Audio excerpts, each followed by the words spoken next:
د بلخ ولایت د مهاجرینو او راستنېدونکو چارو رئیس وایي چې په 1402 کال کې 3115 کورنۍ له ګاونډیو هیوادونو څخه بلخ ولایت ته راستنې شوي دي. د دغه سیمه ییز چارواکي په وینا دغه بهیر د روان کال په اوږدو کې هم دوام لري چې تر اوسه په دغه ولایت کې د راستنېدونکو شمیر 4315 کورنیو ته رسېدلی دی.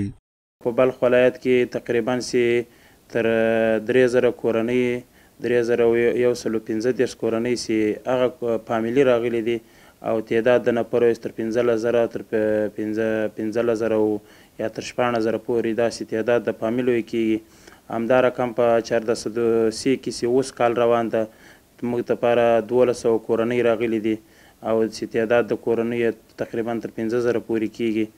نو دغه رقم بلخ ولایت ته راغلي دي او په 1500 ولسوالیو او په 12 ناحیو کې دا کسان میشت دي.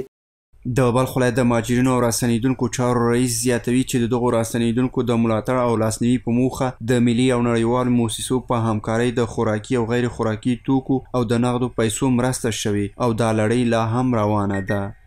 په 1402 کال کې 3000 فامیلو دپاره چې فامیلي دي موږ په بلخ ولایت کې د همکارو موسسو په مرسته باندې موږ دوی ته ټولو ته کومکونه یو وارې دوه وارې ورته ورکړي دي. تعداد د هغو کومکو چې هغه غذایي او غیر غذایي وه او پیسې نغدې پیسې هم وې او خپله د امارت اسلامي له طرفه هم داسې یو کمیټه په راس کې جوړه سوې وه. بیا په ولایتو کې والي صاحبانې محترمینې په راس کې وه چې د هغو سلسلې دغه کمیټې هم بلخ ولایت ته 810 کورنۍ وې چې د امارت له طرفه د نفر پر سر باندې 2000 روپۍ ورکول کېدې. هغه سلسله هم جریان لري.